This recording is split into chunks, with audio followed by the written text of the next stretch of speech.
Hi guys, welcome to the Headphone Show. Today I'm going to talk about the benefits of having more than one headphone.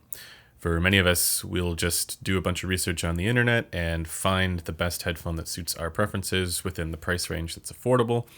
And then that's just the only headphone that we have. I was like this for a long time as well before I got kind of more into the hobby. And now, obviously, as a headphone reviewer, I have multiple headphones and listen to multiple headphones on a regular basis, constantly swapping between them. Now, some of you guys are thinking, I can barely afford the headphones that I want to get, that I'm saving up for.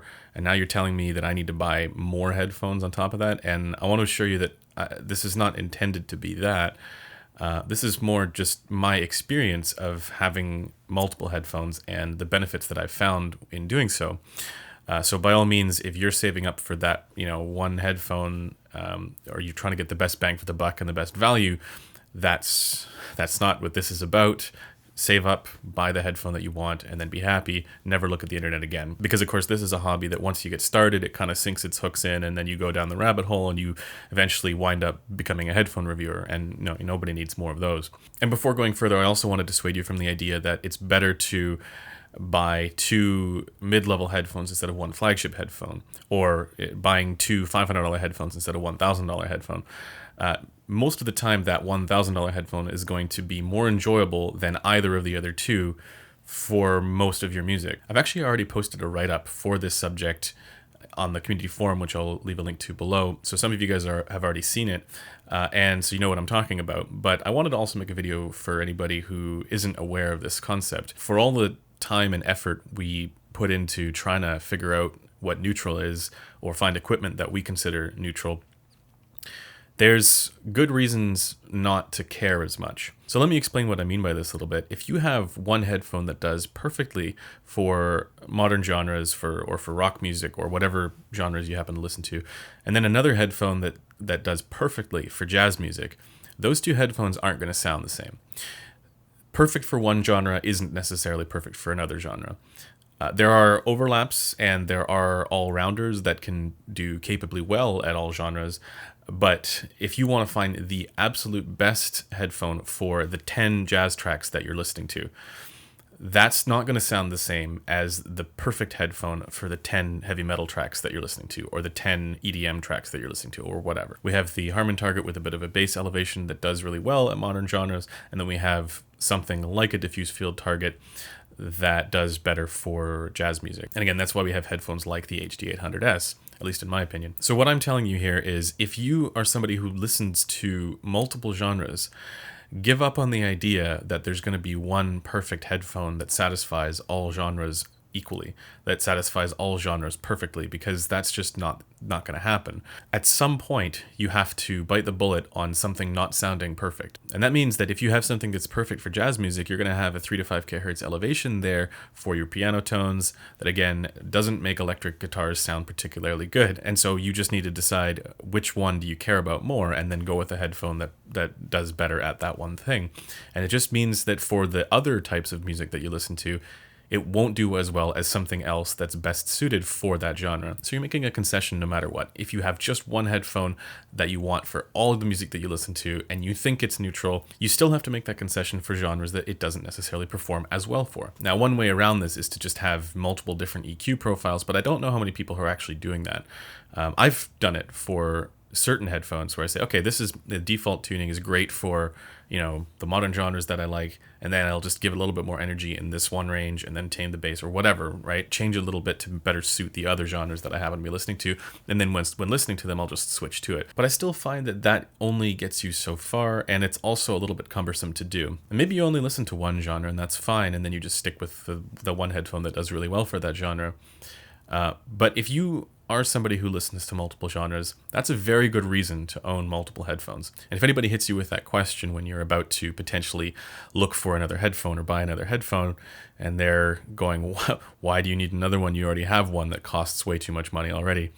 You can tell them exactly that. It's because you listen to multiple genres of music. The second reason to own more than one headphone is, in my opinion, even more significant, and it's that our brains are really good at normalizing sound signatures. Unless you have the perfect headphone for your ear shape and the various gain factors that your ear shape has, your brain is doing some sort of normalizing and adjusting to that sound signature. It's one of the reasons why, in spite of the fact that we have such different shapes to our ears with different gain factors, we do still hear things similarly. It's because that's just what we're used to hearing. Our brains have normalized the gain factors that our ears have, and they're adjusting for it. And then that's just the way that we hear the world. Now, when you put on a headphone, pretty much any headphone, even if it's one that you consider to be neutral as it can possibly be, your brain is going to be adjusting and normalizing to that sound. And in the best cases, it's only doing it a little bit.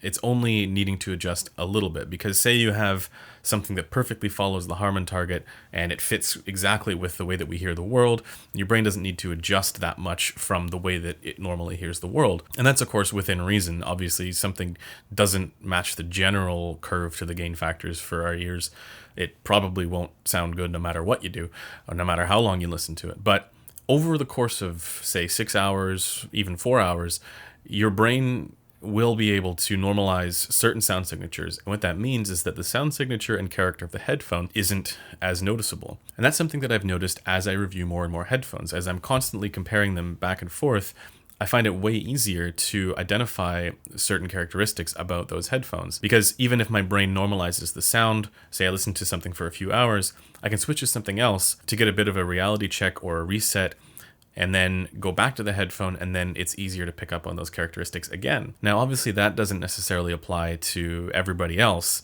but it is something to pay attention to if you're somebody who listens to headphones for the majority of the day. Say you're at work and you're constantly listening to music while you're at work on the same pair of headphones. After a certain amount of hours of listening to that same headphone, the benefits that you might have enjoyed when you first put them on aren't as apparent.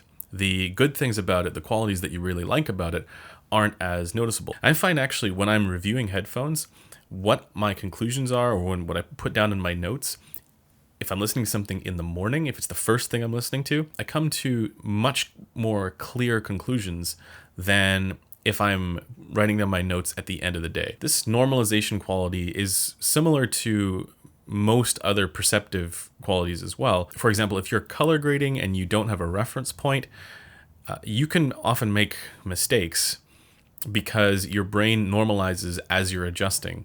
And then suddenly you wind up with a picture that doesn't look anything like what it should look like if you hadn't seen it or hadn't been working on it for a long time.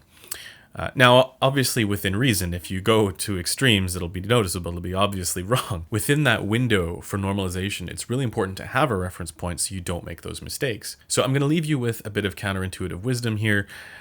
The best way to enjoy the headphones that you love is to listen to other headphones periodically. And to some of you, that might sound a little bit ridiculous, but to others, that should sound pretty obvious. Because in many ways, if you're comparing the headphones that you think are amazing, the ones that you care about, to something that you think is garbage, it's going to make the amazingness of the amazing headphone that much more noticeable. And the same is true if you just compare one amazing headphone with another amazing headphone. So if you have multiple headphones there, maybe they're well suited to different genres, then it makes it easier to appreciate those headphones. Anyways, this has just been something to think about. Again, I'm not advocating going out and buying multiple headphones instead of buying that one headphone that you think is the flagship that you can afford.